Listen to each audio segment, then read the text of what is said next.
Hey, good morning, Totem Pole Nation. This is Coach Disrespect for Energy back here. Really excited to be back on the show. Even more excited about introducing a new topic that we're going to add, outdoor sports. If anybody follows Coach Disrespect for Energy, he knows that hunting and fishing is really important to him, and the idea of conservation is even more important. So today we're going to start off talking a little bit about what Coach Disrespect for Energy enjoys the most, spring turkey hunting.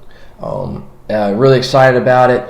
If anybody's ever done it, it really gets your blood pumping. A lot of people say, well, I don't really understand it, man, but they call it spring thunder for a reason when those birds are gobbling.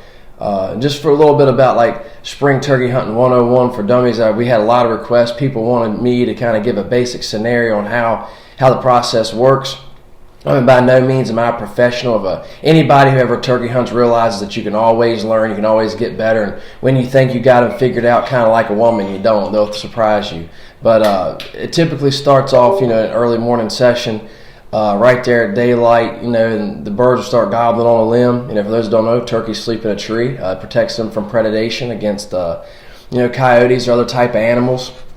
And a lot of times they'll sit up there and they'll strut on a limb and they'll gobble. And a lot of times they're looking for those hens that they want to fly down into a safety nest.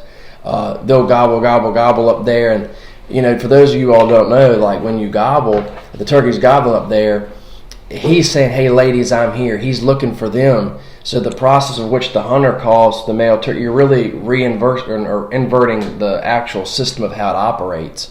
And so eventually, he'll fly down. A lot of times he won't pitch down like out into the open. He'll land, and he's kind of let the hens fly down first. And they'll call that a fly down, and the hens fly down. And then he'll come down. Then that process will start, in the spring. And he'll gobble, a lot of times feed along and get up with a group of feeder hens, or he's looking to breed at that part of the morning. And he'll spend the early part up until around 8:30, 9 o'clock with that one group of hens.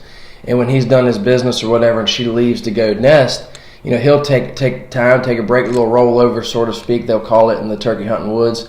And then, he'll be back at it mid-morning. And the rule of thumb is if that bird will gobble after about 9, 10 o'clock in the morning, you pretty much got him on the hook because he'll be looking, And so, we can talk about how the call sequences go, and every hunter's different. And we'll get into that a little bit later in another episode. But for right now, that was just kind of a brief synopsis to get started. Thank y'all, Totem Pole Nation.